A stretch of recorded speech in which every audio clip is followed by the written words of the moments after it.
Okay. Chapter 20, it talks about the Union Executive and the President and the Vice President and the Council of Ministers. So Articles 52 to 78 and Article 123, it deals with this concept. Now I am going to discuss the first concept, that is the parliamentary form of government. In India, Constitution establishes the parliamentary form of government, which is distinguished from the American presidential type of government. The essence of the parliamentary type of government is that the head of the state is constitutional head and the real executive powers which are vested in the Council of Ministers. So from this point I derive two concepts. Number one, okay, the two concepts are, the number one is the parliament type of government is that the head of the state is, that means constitutional head, and the real executive powers which are vested in the Council of Minister. So these are two concepts. The Prime Minister is a head of the Council of Minister. The Prime Minister is the head of the Council of Minister, and the Council of Minister is the responsible for the House of People. For the House of People. Who are the responsible for the House of People? The Council of Minister are responsible for the House of People. Okay. Though the executive power is vested in the President, but he exercised the power with the help and the advice of the Council of Ministers. It means the executive powers are vested in the President of India, but he exercised that powers with the help, with the aid and the advice of the Council of Ministers. Without help or without advice, the President can't do it. The members of the council ministers all are elected by the people of India. Who are elected the members of the council of ministers? We know that we are the people of India. We are elected the council of minister. Okay, the people. Now, now the next point is that president. Okay, our next point is that president. Article 52 of Indian Constitutions. What does it say? Article 52 of the Indian Constitution says that there shall be a president of India. In India, there shall be a president. Okay, and he is the head of the state. We all know that, and the executive power of the union also.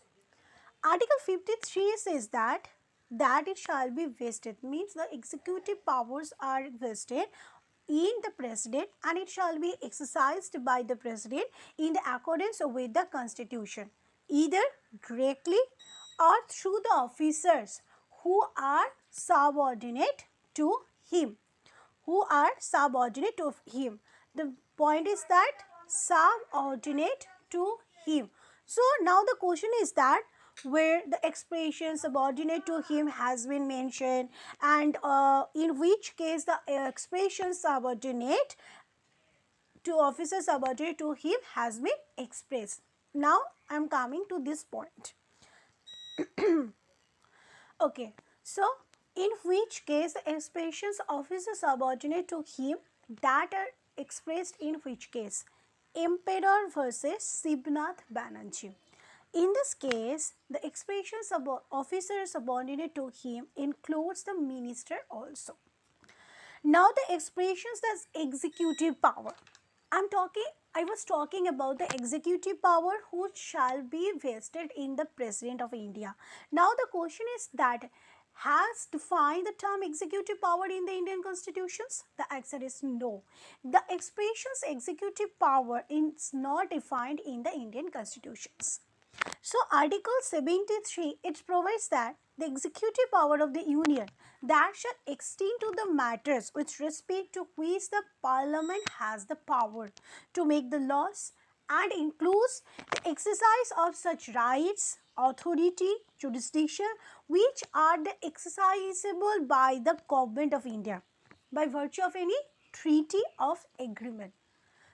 Since the terms executive power has not been defined in the constitutions, that's why the Article 73, it says that the executive power of the union, it shall extends to the matters, rights, authority and jurisdictions, and the matter in respect of the parliament has the power to make laws. It means to say where the parliament has the power to make laws, to make rules and regulations, including the rights, authority and jurisdictions which are exercisable by the government.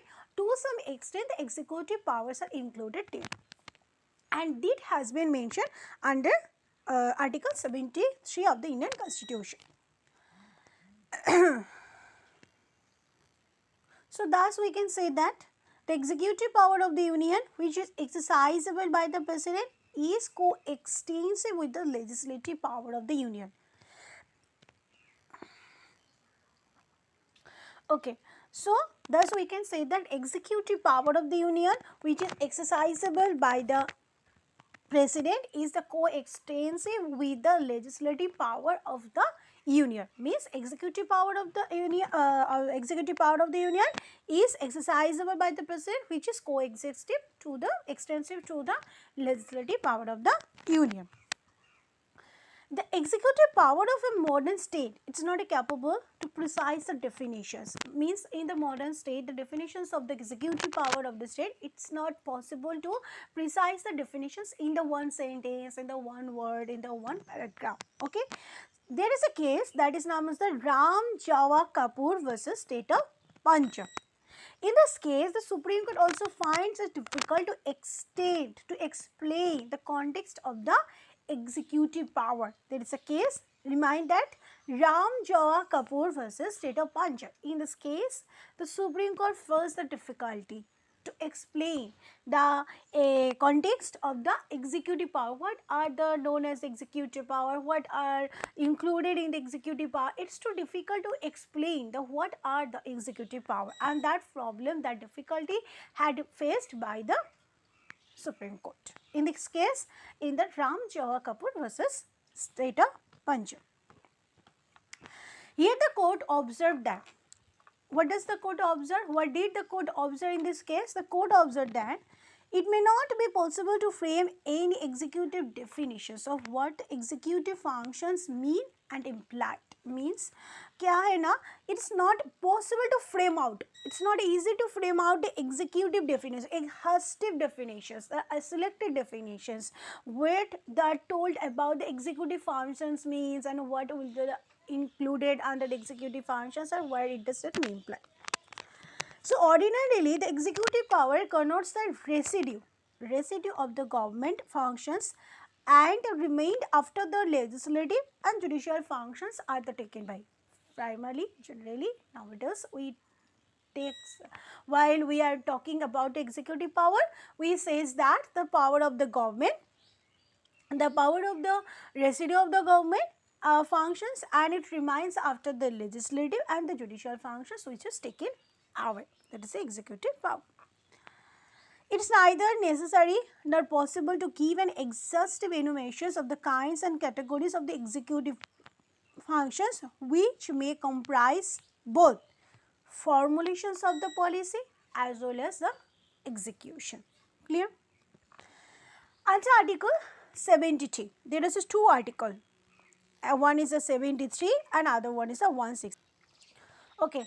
In the two articles 73 and the 163, the executive power is not confined merely to the administration of the law, which is already enacted, but it includes the determinations of the government policy, initiations of the legislations, maintenance of the law and order, promotions of the social and economic welfare, and the directions of the foreign policy. In fact, the carrying on the supervisions of the general administrations of the state.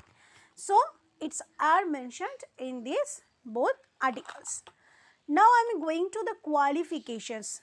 Qualifications for which a man must possess for being the elected to the office of the President of India. What is the qualifications to become the President of India? What are which article talks about the qualifications of the President of India? Now I am going to discuss about that article. Okay, so which article talks about the qualifications of the persons who will be elected to the office of the President of India? Article 58. Article 58 lists down the qualifications which a man must possesses for the being elected to the office of the President of India. So first point is the citizen of India. He must be a citizen of India.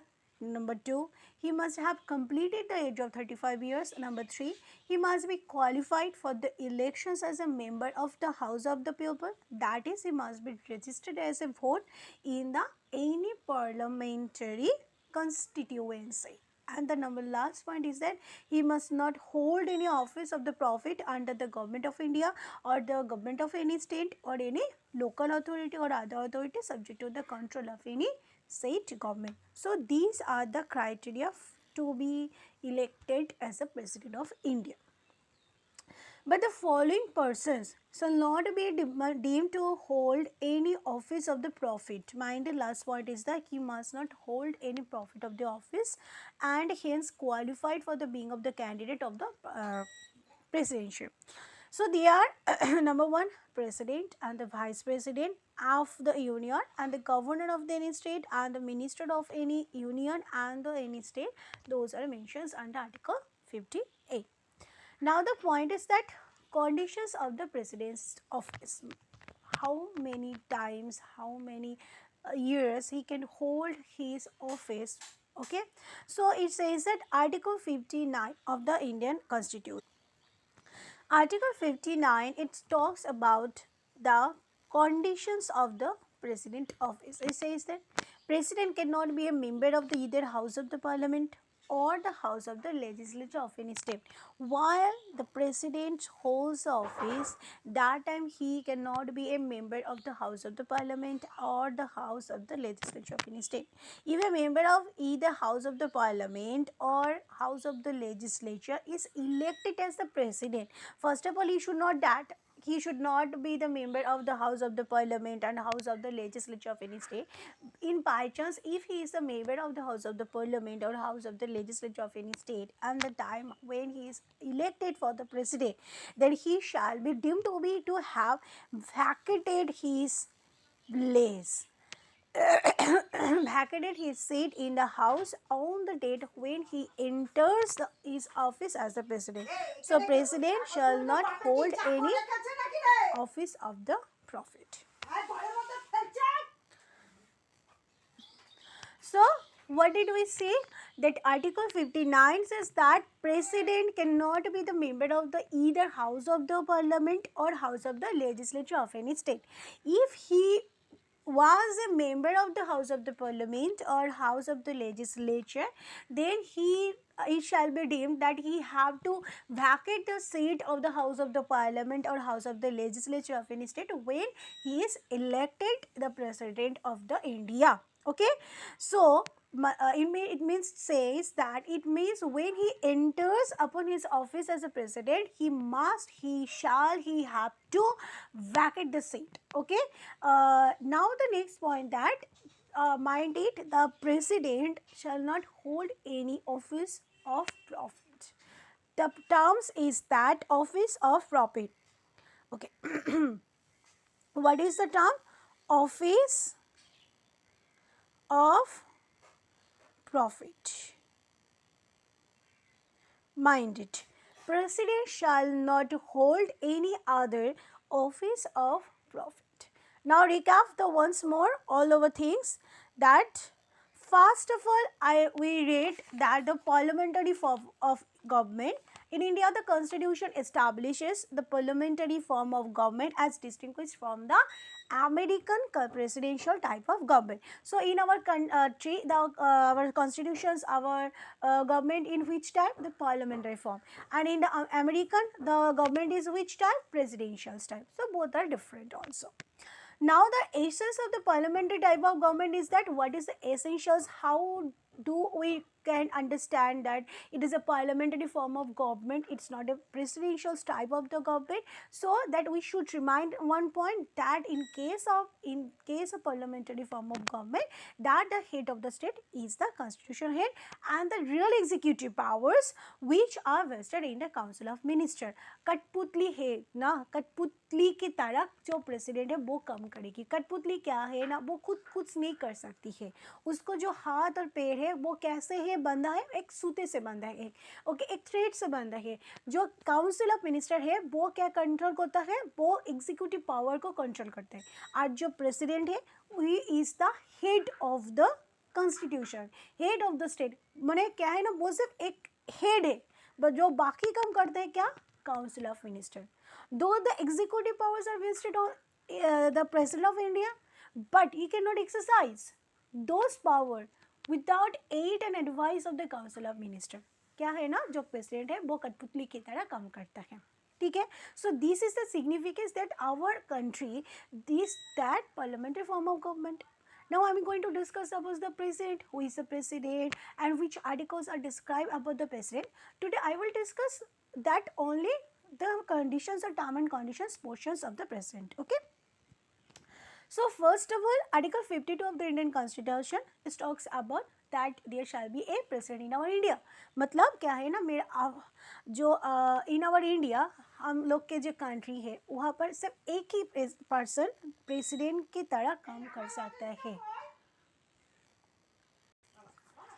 So, Article 52 of the Indian Constitution says that there shall be the President of India. He is the head of the state and he is the executive. He has the executive power of the Union shall be vested in the President of India, which Article 53 says that. But he shall be exercised that power in accordance with the Constitution, either directly or through the officer subordinate to him. Okay, so now the next point is that the expressions officer subordinate to him, in which case expressions are included or expressions has been described, in which case it's not a describe but it includes of which member will be also included under the expressions. So the case reference is the Emperor by Shivnath Banerjee. In this case, that expressions officer subordinate to him includes the minister also. So the expressions executive power, article.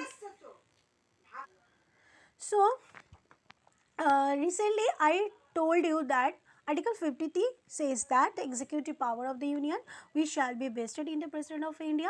Now the question is that has defined the term executive power in the Indian constitutions? No, the executive power is not defined in the Indian constitutions. So for this reasons, Article 73 of the Indian Constitution says that the executive power of the Union shall extend to the matters in respect the Parliament has the power to make the laws, and that includes executive of such rights, authority and jurisdictions which are exercisable by the government of the India by virtue of any treaty of the government. So thus the executive power of the Union which is exercisable, the President is the co-extensive with the legislative power of the Union. So now the executive power of the modern state of India, it's not easy to define in the precise way, okay. So there is a case, remind the name of the case is that Ram Jawa Kapoor. Minded this case, Ram Jawa Kapoor versus State of Punjab. Okay, so in this case, even the Supreme Court also faced the difficulty to explain the context of the executive power. Okay, so under Article 73 and 163, says that executive power is not confined merely the administrations of the law which already enacted, but it also includes the determinations of the government policy, initiations of the legislations, maintenance of the law and order, promotions of the social and economic welfare, and the directions of the foreign policy all are included in to this point. In fact, the carrying on and the supervisions of the general administrations of the state also are included here. Okay, so this case was in the pursuance of its policy of the nationalization textbook, which is so in pursuance of its policy of the nationalization the state books, textbooks which is used in recognized school in the state.